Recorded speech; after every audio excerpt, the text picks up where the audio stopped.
madame. News? Where have you been these past moons? The whole city's talking about nothing else but the Mad Magister.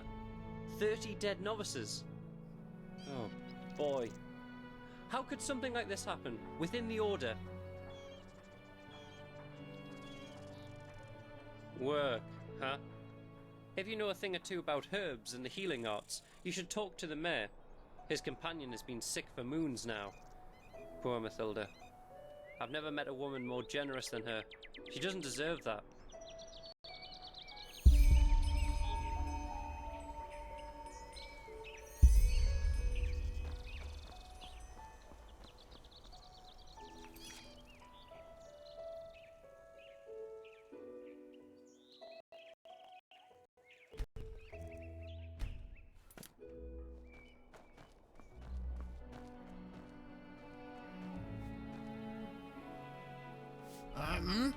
Who are you? Yarrow, this is about his death, isn't it? The rampage. Of course, who hasn't? Yarrow was one of us, after all. It is terrible. Simply terrible. You want to hear an old man's opinion, though? I always expected that something like this would happen. Malthus, forgive me for talking about a keeper like that, but it's the truth. Hard to explain, really. Come on, let's find somewhere to sit. It'll be easier to talk that way.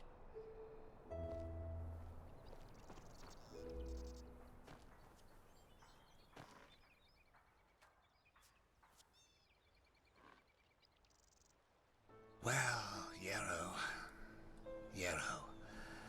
that's quite a subject, you know. You were right when you said we were best friends. Our fathers knew each other. For as long as I can remember, Yarrow and I were getting into trouble together.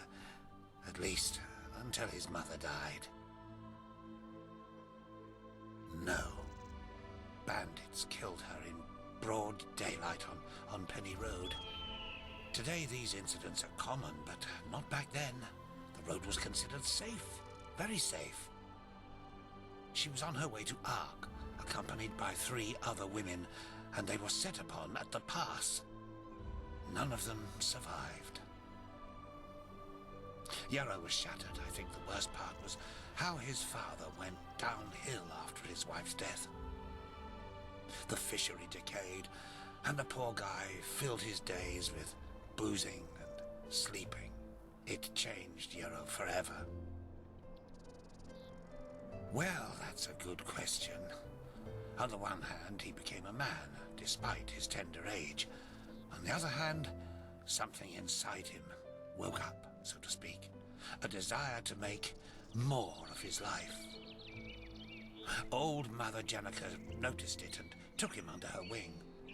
He learned how to read and write, and soon he knew all the holy verses by heart.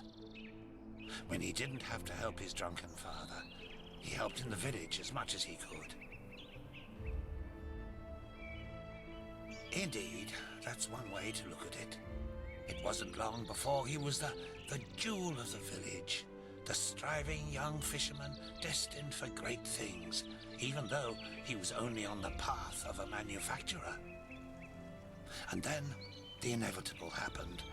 A keeper of the Order came to Riverville to see the prodigy with his own eyes. And behold, in addition to Yarrow's ingenuity, he also had a slumbering magical talent. The keeper took him away, and a few months later, he started his novitiate. Since then, I've only seen him once or twice, as he rarely visited Riverville. I don't think he ever noticed how much that hurt me.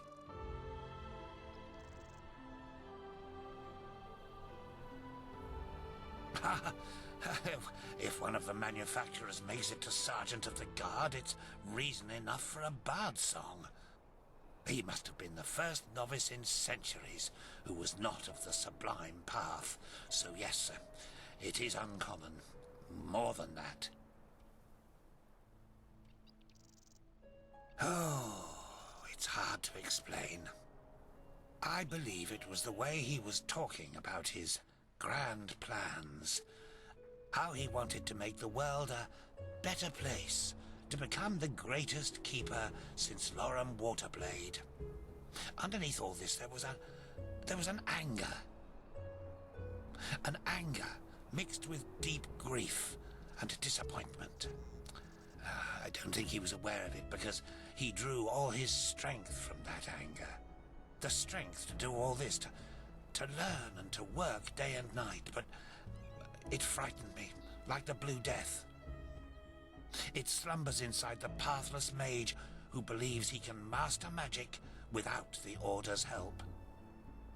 At first, it grants power, but then, one day, it bursts out in an unholy wave of destruction, turning him into one of the monsters in the old songs.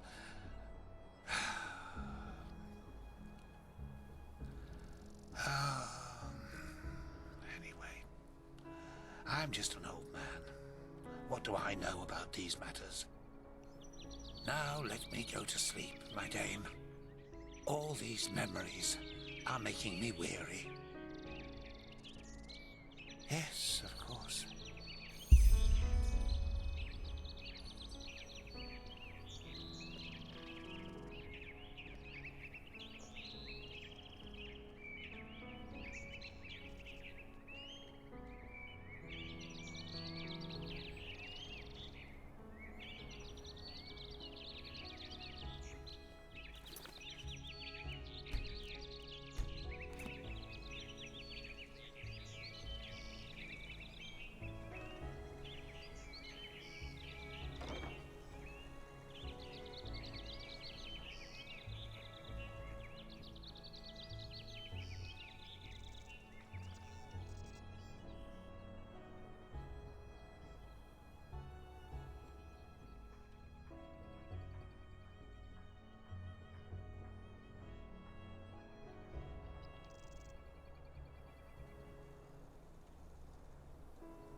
You're not from Riverville, are you? What do you want? Is that so? What does that have to do with yourself?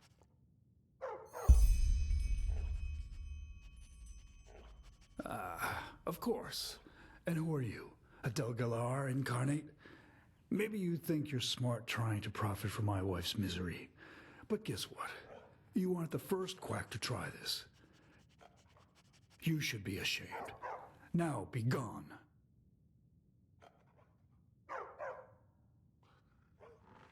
You again? Listen, I'm really busy. All right then. I suppose it can't get any worse than it already is. Come, let's go upstairs.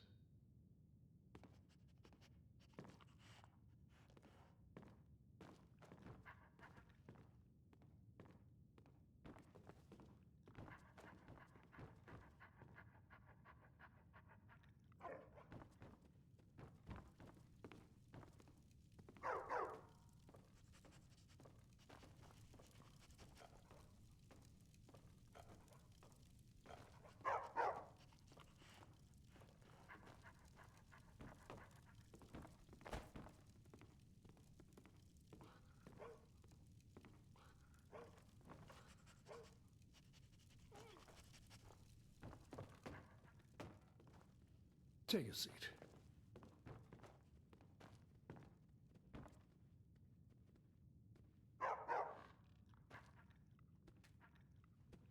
Well then, let's keep this short. For 3 moons now, Matilda has been hearing voices. Sometimes during the day, sometimes at night. There is no pattern. According to what she told me when she was still lucid, the voices seem to come from the sea. And it's a mixture of pleading, screams, and weeping.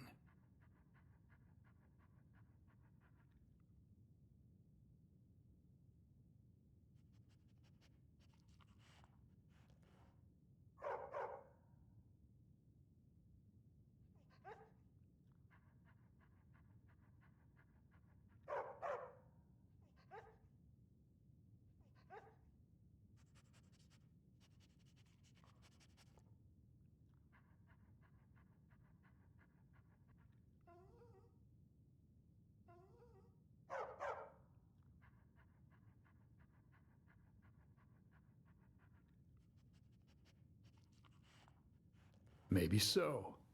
Or maybe it is some kind of a ghost, or a magical anomaly. Only Malphus knows. Since the night she first heard the voices, however, her health has been worsening. At first she lost her appetite. Then she started vomiting. To make things even worse, she now has a fever that gets more dire by the minute. Father Vildus is clueless. And even the 2 apothecarius, who quickly passed through the village, said they don't know what's wrong with her. She has even stopped recognizing me lately, and talking to her has become impossible. I don't want to lie, stranger. I just don't know what to do anymore. If it keeps going like this, Matilda will not see the turn of the year.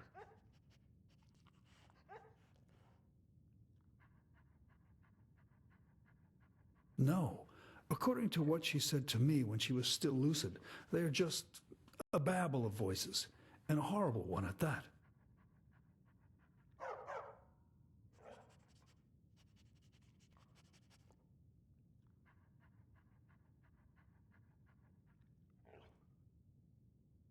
Yes, and the times when she hears them are her only waking moments. She then starts screaming, on and on, flailing around as if the Black Guardian stood before her. It's horrible to see her like that.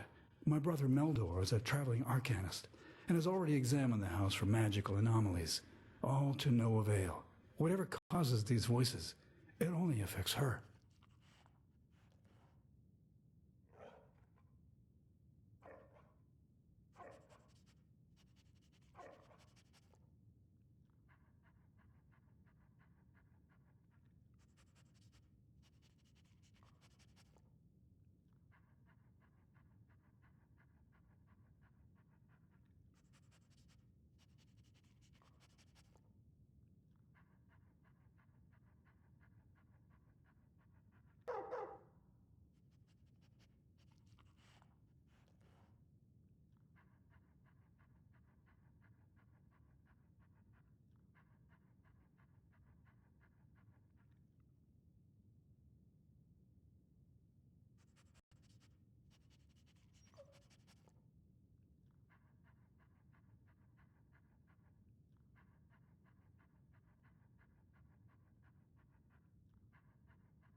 No, not in the least. You know, Matilda is such a good person.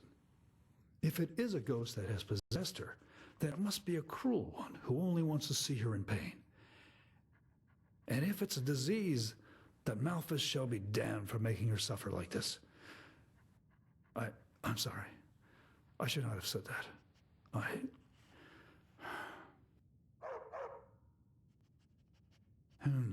You.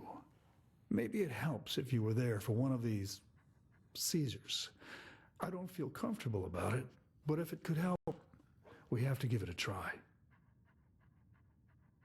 Just come back in a few hours' time.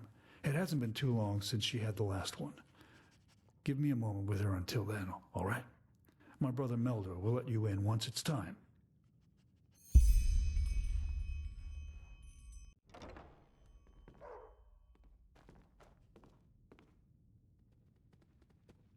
Ah, hello. You're the visitor Dugar told me about, right? The Outlander? Well, as ready as we can be. As Dugar probably told you, the seizures happen arbitrarily, but more often around this time. Come, follow me. I'll be waiting. Farewell and travel safely.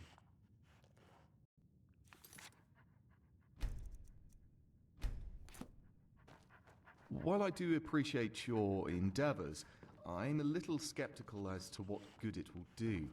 Whatever is wrong with Matilda is not ordinary. But I suppose some chance is better than none, isn't it?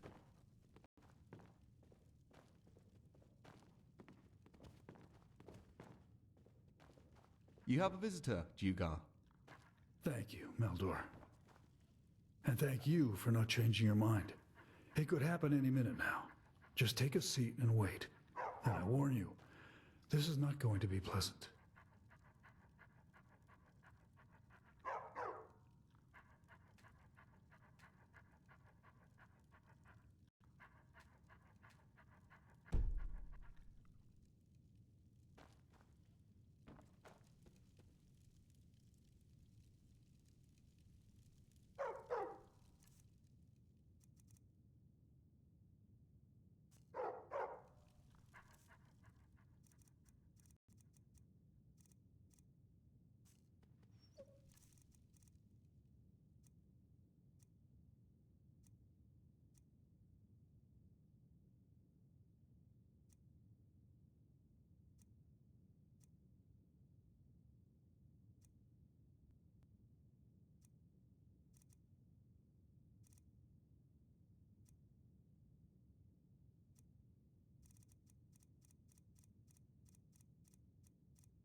Oh, Matilda.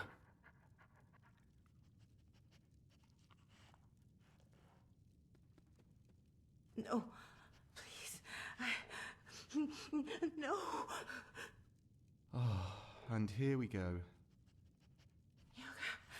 They are coming. They are coming back. No, no, no, no, please don't.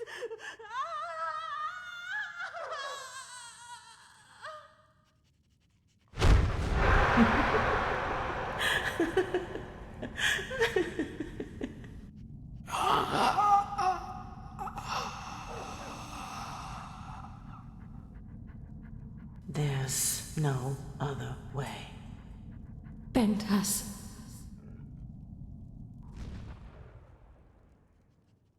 So? You mean you heard the voices? What are you?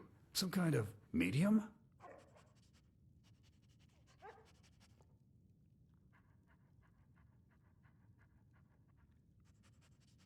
Pentas? I don't know, but I don't understand. Fisherman, don't you What, remember? by the one who righteous collaborated path, with the does brigands that have to and was do with killed when he Matilda's tried to sickness? resist the arrest. Ah, yes, of course. And his companion drowned herself afterwards. Poor thing. But I don't understand. What, by the righteous path, does that have to do with Matilda's sickness? Something tells you this, I see. If the circumstances were any different, I would take you for a quack, trying to win my favor. But you seem honest, and I shouldn't leave anything untested. Meldor, where was that fisherman's house again? I have a map. Then give it to her. Of course, brother. If Pentus really has anything to do with this, you should take a look at his old house. It should be abandoned. And now excuse me, both of you. I need some time for myself.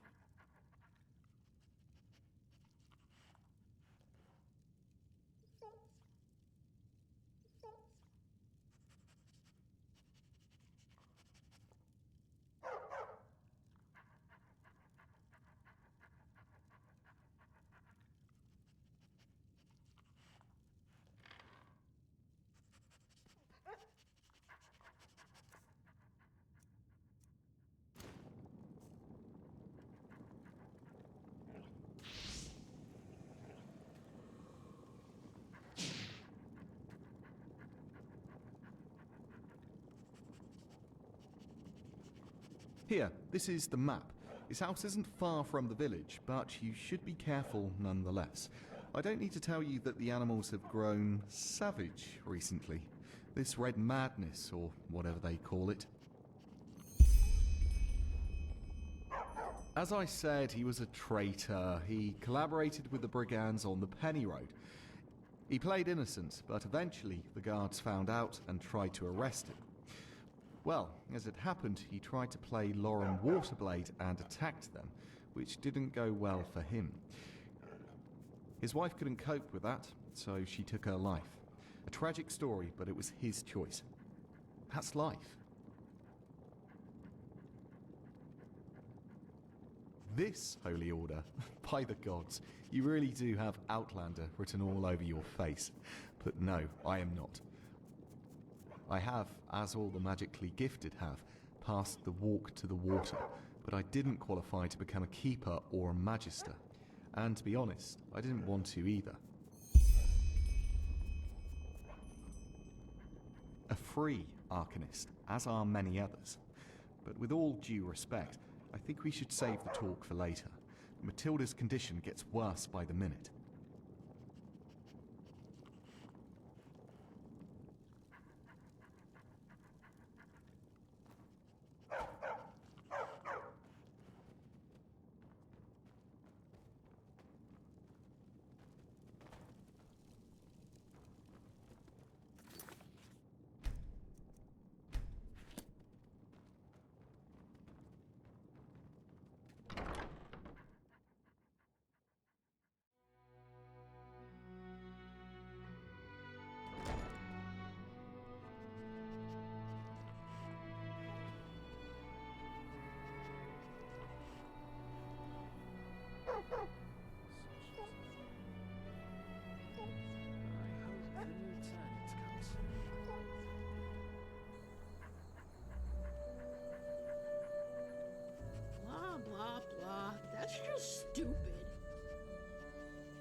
I'm sure, Nira, that's the problem. Otherwise I wouldn't say all this, would I?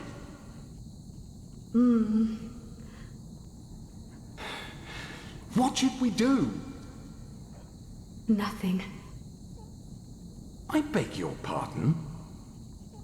I said nothing. Whatever Madame Fellowall's reasons were, it's her and this Meldor who have to answer to Malphas in the end, not us.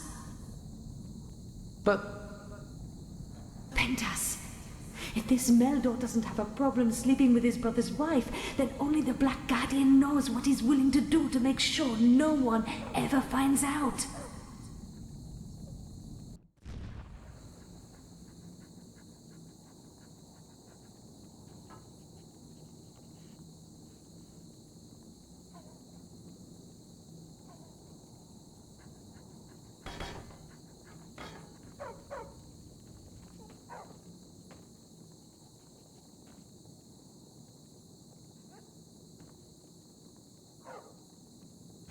Where did that suddenly come from? today, when I prepared the catch, I don't know, it just came to me. So you want us to name our child after an idea you had while disemboweling fish? You make it sound so bad. Do I? Look, if you don't like it, we will find another one. It's still a while, after all. Pentas, I'm just mocking you. I like the name. I really do.